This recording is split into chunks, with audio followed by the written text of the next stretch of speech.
ሰላም ጤና ይስጥልኝ የኢትዮአዲስ ቲቪ ቤተሰቦች፣ ዛሬ ዓለም ፖለቲካ ውስጥ እጅግ ተጽዕኖ ፈጣሪና አነጋጋሪ ሚስጥራዊ ስለሆኑ ሰው እናወራለን። የ35 ዓመታት የኢራን ቁንጮ መሪ ሆነው የቆዩት አሜሪካና የእስራኤል ቀንደኛ ጠላት ተደርገው የሚቆጠሩት አያቶላ አሊ ካሚኒ ማን ናቸው? ከድሃ ቤተሰብ ተነስተው አንድ የእስላማዊቷ ሪፐብሊክ መንፈሳዊ መሪ ሊሆኑ እንዴት ቻሉ? እስከ መጨረሻው አብራችሁ ቆዩ።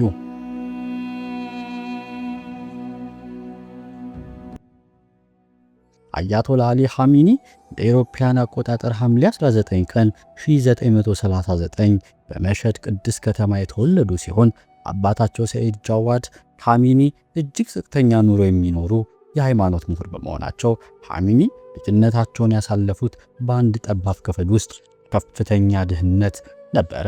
ካሚኒ ስለዚያ ዘመን ሲያስታውሱ አባታቸው በጣም ድሃ እንደነበሩና አንዳንድ ጊዜ ራስ ሳይበሉ የሚያርቡባቸው ምሽቶች እንደነበሩ ያወሳሉ። ገና በ4 ዓመታቸው ቁርአን መቅራት የጀመሩት ካሚኒ በሃይማኖታዊ ትምህርት እጅግ ጎበዝ በመሆናቸው በኋላ ላይ ወደ ቁም ከተማ በመሄድ በወቅቱ ስመ ጥር የነበሩት አያቶላ ካሚኒ ስር ትምህርታቸውን ቀጥለዋል። እስከዚያም ነበረ አሜሪካና ምዕራባውያንን የሚደግፈውን የኢራኑን ንጉሥ ሻህ መሐመድ ረዛ ፓህላቪንን የመቃወም መንፈስ በውስጣቸው የሰረጸው። የ1960ዎቹና 70ዎቹ ካሚኒ የሻህን አገዛዝ በጽኑ ከሚቃወሙ ወጣቶች መካከል አንዱ በመሆናቸው በንጉሱ የደህንነት መስሪያ ቤት ሳቫክ ለ6 ጊዜያት ታስረው ከፍተኛ የሰውነት ስቃይ ደርሶባቸዋል። በታሰሩባቸው ጊዜያት ሁሉ ከፍተኛ ስቃይና እንግልት የደረሰባቸው ሲሆን በተለይም በብቸኝነት ጨለማ ቤት ውስጥ ታስረው በእግራቸው ላይ ኤሌክትሪክ ንዝረት ይሰጣቸው ነበር። የሁሉ ግፍ ግን ከድግላቸው አላገዳቸውም። ይልቁንስ በሕዝብ ዘንድ ያላቸውን ተሰሚነት አናረው እንጂ። በ1977 ወደ ሩቅ የኢራን በረሃማ ቦታዎች በግዞት ተላኩ። ነገር ግን በ1979 የኢራን ህዝባዊ አብዮት ፈንድቶ የሻህ መንግስት ሲወድቅ ካሚኒ የአብዮቱ መሪ አያቶላ ኮሜኒ የቀኝ እጅ በመሆን ወደ መሃል ሀገር ተመለሱ። አብዮቱ ማግስት ዛሬ ዓለምን የሚያስፈራውን የኢራን አብዮታዊ ዘብን ከመሰረቱት ጥቂት ሰዎች አንዱ የሆኑት ካሚኒ በኢራንና ኢራቅ ጦርነት ወቅትም የጦር ልብሳቸውን ለብሰው ወደ ግንባር በመሄድ ሰራዊቱን በማስተባበር ትልቅ ሚና ተጫውተዋል። ሰኔ 27 ቀን 1981 አቡ ዘር በተባለ መስጊድ ውስጥ ንግግር እያደረጉ ሳሉ በአጥፍቶ ጠፊዎች በተቀመጠ ቦምብ ከፍተኛ የመግደል ሙከራ ተደርጎባቸው ነበር። ቦምቡ የተደበቀው ከፊት ለፊታቸው በነበረ የድምፅ ማጉያ ውስጥ ሲሆን ፍንዳታው ደረታቸውንና ሳንባቸውን የቀኝ እጃቸውን ክፉኛ ቆሰለው። ለወራት በሞትና በሕይወት መካከል ከቆዩ በኋላ ተረፉ እንጂ የቀኝ እጃቸው ግን ሙሉ በሙሉ ሽባ ሆኖ ቀርቷል። ዛሬ ድረስ በንግግራቸው ወቅት ግራ እጃቸውን ብቻ የሚጠቀሙት ለዚህ ሲሆን ኢራናውያንም ይህንን እጃቸውን የመስዋዕትነት ምልክት አድርገው ያዩታል። በወቅቱ በኢራን እጩ ፕሬዝዳንት የነበሩት ካሚኒ በ97 በመቶ ድምፅ በማሸነፍ አገሪቱን ወደ አዲስ ምዕራፍ መሩ። ፕሬዝዳንት በነበሩ ወቅት የኢራቅ ፕሬዝዳንት ሳዳም ሁሴን ኢራንን ወረሩ። 8 ዓመት በወሰደው በዚህ ጦርነት አሜሪካ ለኢራቅ ድጋፍ መስጠቷን ካሚኒ አሜሪካን ታላቋ ሰይጣን ብለው እንዲጠሩና ጸረ ምዕራባውያን አቋማቸውን እንዲያጠናክሩ አድርጓቸዋል። በ1989 አያቶላ ካሚኒ ሲሞቱ ካሚኒ ተተኪ ሆነው ሲሰየሙ ብዙ ድክመት ያለብኝ ሰው ነኝ፣ ግን በፈጣሪ እርዳታ ኃላፊነቴን እወጣለሁ በማለት ስልጣኑን ተረከቡ። የካሚኒ ዘመን በሴቶች መብት ረገጣ ላይ የተመሰረተ እንደነበር ተቺዎች ይናገራሉ።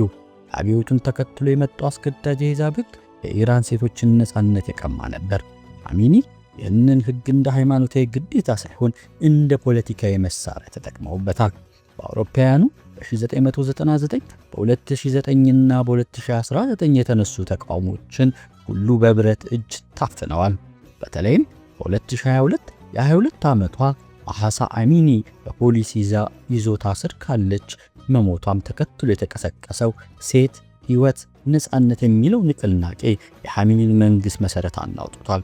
ሴቶች ሂጃባቸውን በማቃጠልና ፀጉራቸውን በመቆረጥ አምባገነኑን ስርዓት ተቃውመዋል። ካሚኒ ግን ይህ አሜሪካንና የእስራኤል ሴራ ነው በማለት ከ7000 በላይ ዜጎች እንዲገደሉና በሺዎች የሚቆጠሩ እንዲታሰሩ አድርገዋል። ሌላው የካሚኒ አገዛዝ ትልቁ ውዝግብ የኒውክሌር መርሃ ግብር ነው። ካሚኒ የኒውክሌር ጦር መሳሪያ መስራት ሐራም ወይስ በእስልምና የተከለከለ ነው የሚል ፈትዋ ቢሰጡም አሜሪካንና እስራኤል ግን ኢራን በሚስጥር ቦምብ እየሰራች እንደሆነ ደጋግመው ሲከሱ ቆይተዋል። አውሮፓውያን አቆጣጠር በ2015 ኦባማ ስልጣን ላይ ያሉ የተፈረመው ታሪካዊ የኒውክሌር ስምምነት ኢራን የዩራኒየም ማበልጸጊያዋን እንድትቀንስና ማዕቀብ እንዲነሳላት አድርጎ ነበር። ሆኖም ዶናልድ ትራምፕ በ2018 ይህ በታሪክ የታየ መጥፎ ስምምነት ነው በማለት አሜሪካ ከስምምነቱ አውጥተዋል። ውሳኔ የኢራንን ኢኮኖሚ አንቆ የያዘ ሲሆን ኻሜኒም በአጸፋው የዩራኒየም ማበልጸግ ስራቸው ወደ 60 በመቶ በማሳደግ ለዓለም ስጋት ሆነዋል። የአሜሪካው ፕሬዝዳንት ዶናልድ ትራምፕ በትሩዝ ሶሻል ሚዲያ ማህበራዊ ትስስር ገጻቸው ላይ በለቀቁት ቪዲዮ አሜሪካ በኢራን ላይ በምትፈጽመው ጥቃት ውስጥ ተሳታፊ መሆኗንም አረጋግጠዋል።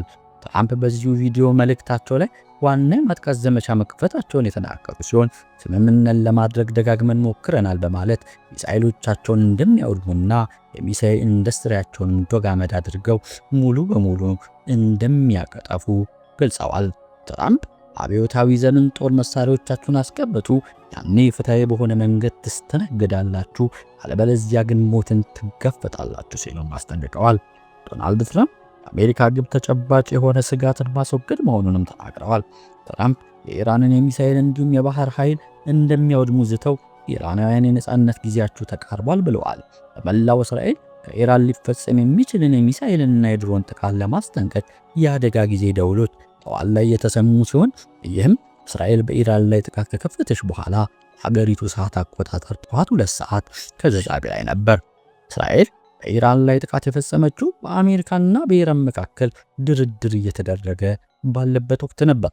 በኦማን አደራዳሪነት ለ3 ዙር የተካሄደው ድርድር በመካከለኛው ምስራቅ የሚነሳን ጦርነት ያስቀራል ተብሎ ተገምቶ ነበር። የአሜሪካ ፕሬዝዳንት ዶናልድ ትራምፕ ከኢራን ጋር በኒውክሌር ፕሮግራማቸው ላይ ስምምነት ላይ ካልተደረሰ ጥቃት እንደሚፈጽሙ በተደጋጋሚ ሲይዙ የቆዩ ሲሆን ትራምፕ ከአውሮፓውያን 2003 ወዲህ ግዙፍ ነው የተባለውን የአሜሪካ ጦር ኃይል ወደ ቀጠናው እንዲንቀሳቀስ አዘዋል። የኢራን መገናኛ ብዙሃን እንደዘገቡት በአገሪቱ የተለያዩ 5 ከተሞች ውስጥ ፍንዳቶች የተሰሙ ሲሆን በኢስፋሃን፣ ቆም፣ ካራጅና ኬርማንሻ ከተሞች የፍንዳታ ድምፅ ተሰምቷል። በዜና ወኪሉ በተጨማሪም በርካታ ሚሳኤሎች በኢራን ዋና ከተማ ቴሄራን በሚገኘው ዩኒቨርሲቲ ጎዳናና የሪፐብሊክ አካባቢን መምታታቸውንም ዘግበዋል። ጭስ በከተማው መካከል ላይ እንደሚታይም ጨምረው ገልጸዋል። በርካታ ከኢራን መንግስት ጋር ግንኙነት ያላቸው መገናኛ ብዙሃን የአሜሪካንና የእስራኤል አየር ጥቃት ተከትሎ የሳይበር ጥቃትም ተፈጽሞባቸዋል። መሻሃሪ ዴሊ የተባለው የቴሌግራም ገጽ የኢራን የዜና ወኪሎችን እንደ በየነ መረብ ዘገባ የሚያሰራጩ ተቋማት የሳይበር ጥቃት ኢላማ መሆናቸውን ዘግቦ ከወታደራዊ ጥቃት ጎን ለጎን የሳይበር ጥቃቶችን በሰፊው መጀመራቸውን ገልጿል። በርካታ ዋና ዋና የአገሪቱ ውስጥ መገናኛ ብዙሃን ስርጭታቸውን ማስተላለፍም አልቻሉም። የኢራን ፓርላማ ብሔራዊ ደህንነት ሊቀመንበር ኢብራሂም አዚዚ በኤክስ ገጻቸው በአገሪቱ 5 የተለያዩ ከተሞች ላይ የደረሰውን ጥቃት ተከትሎ በሰጡት አስተያየት አስጠንቅቀናችሁ ነበር፣ ነገር ግን ፍጻሜው በእጃችሁ ያልሆነ ነገር ጀምራችኋል ሲሉ ተደምጠዋል። ቤንያሚን ኔታንያሁ በኢራን ላይ ዘመቻ መጀመራቸውን በተናገሩበት ወቅት የሀገሪቱ ሕዝብ ከጦሩ የሚሰጥ ማስጠንቀቂያን ተግባራዊ እንዲያደርግ አሳስበዋል። ፕሬዝዳንት ትራምፕ በኢራን ላይ ጥቃት መፈጸሙን ተከትሎ ባስተላለፉት የቪዲዮ መልእክት ኢራናውያን የሀገሪቱ መንግስት ለማስወገድ እርምጃ እንዲወስዱ ጥሪ አቅርበዋል። ስንጨርስ መንግስታችሁን ከስልጣን አውርዱ፣ መንግስታችሁ ከመንበሩ ላይ ማውረድ የእናንተ ስራ ነው፣ ምናልባትም በትውልዶች መካከል የሚገኝ እድል ሊሆን ይችላል ሲሉ ተናግረዋል። አሜሪካና እስራኤል በኢራን ላይ ጥቃት መክፈታቸውን ተከትሎ ኢራን በአጸፋው ከእስራኤል በተጨማሪም በባህር ሰላጤው የአሜሪካ አጋሮች ላይ ጥቃት እየፈጸመች መሆኑ ተነግሯል። የተባበሩት አረብ ኤምሬቶች መንግስት ዜና ወኪል እንደዘገበው ኢራን በርካታ ሚሳኤሎችን ወደ ግዛቲቱ ከተኮሰች በኋላ ዋና ከተማው አቡዳቢ ቢያንስ 1 ሰው ሞቷል። በኳታር ዋና ከተማ ዶሃ ፍንዳታዎችና የአየር ጥቃት ማስጠንቀቂያ ደወሎች ሲሰሙ በርካታ ጥቃቶች መመከቱን የኳታር መንግስት አስታውቋል። ኳታር በፋርስ ባህረ ሰላጤ ሀገራት ውስጥ አሜሪካ ካሏት ወታደራዊ ሰፈሮች መካከል ትልቁ የሆነው አልኡዴይድ የአየር ኃይል ሰፈር ይገኝበታል። እስራኤል በዛሬው እርምጃ ኬርማንሻ፣ ቆም፣ ኢስፋሃንና ታብሪዝ፣ ካራጅና በኬናረክ የሚገኙ የሀገሪቱን የባህር ኃይል ላይ ጥቃት ፈጽማለች። የእስራኤል መከላከያ ኃይል ኢራናውያን ከወታደራዊ ካምፖች አካባቢ እንዲርቁ ከጥቃቱ በፊት ማስጠንቀቂያን አሰምቷል። የቀድሞ የሀገሪቱ ፕሬዝዳንት መሐሙድ አህመድ ነጃድ መኖሪያ ቤት ላይም ጥቃት ከደረሰበት መካከል እንደሚገኝበት ታውቋል። የአውስትራሊያው ጠቅላይ ሚኒስትር አንቶኒ አልባኒዝ ሀገራቸው ጀግናው የኢራን ሕዝብ ጋር በሚያደርገው ትግል ከጎኑ ትቆማለች ያሉ ሲሆን የሩሲያው የውጭ ጉዳይ ሚኒስቴር ግን የአሜሪካንና የእስራኤልን ድርጊት ግድ የለሽ ሲል በመጥራት አውግዞታል። በደቡባዊቷ ኢራን ግዛት የሆርሞዝጋን ውስጥ በምትገኝ ትምህርት ቤት ላይ በተፈጸመ ጥቃት የሞቱ ሴት ተማሪዎች ቁጥር 40 መድረሱ ተዘግቧል። አያቶላ አሊ ኻሜኒ ከድሃ ቤተሰብ ተነስተው ላለፉት 35 ዓመታት የኢራን ቁንጮ መሪ ሆነው ቢቆዩም ዛሬ ላይ የገጠማቸው ጥቃትና ግድያ ዜና የሀገሪቱ ብቻ ሳይሆን የመላው ዓለምን ጂኦፖለቲካ ለዘላለም የሚቀይር ሆኗል። ለ35 ዓመታት የኢራን መንፈሳዊ መሪ የሆኑት ኻሜኒ በግል ሕይወታቸው 6 ልጆች ያሏቸው ሲሆን ለግጥም፣ ለፈረስ ግልቢያና ለሥነ ጽሑፍ ልዩ ፍቅር ነበራቸው። አሁን ላይ ግን ሀገራቸው ከአሜሪካና ከእስራኤል ጋር በገባችበት ከፍተኛ ጦርነት የእሳቸው አለመኖር ለመካከለኛው ምስራቅ ዕጣ ፈንታ ወሳኝ ሆኖ ይቀጥላል። አያቶላ አሊ ኻሜኒ ከድሃ ሰፈር ተነስተው ዛሬ የዓለምን ጂኦፖለቲካ የሚቀይሩ ሰው ሆነዋል። በቅርቡ እስራኤልና አሜሪካ በኢራን ላይ የከፈቱት ጥቃትና የእሳቸው መገደል የሚጠቁሙ ወሬዎች የመካከለኛውን ምስራቅ ታሪክ ለዘላለም ሊቀይሩ ይችላሉ። ይህ ሰው ከሞተ በኋላ ኢራን ምን ትሆናለች የሚለው ጥያቄ የዓለም ስጋትና መነጋገሪያ ሆነዋል።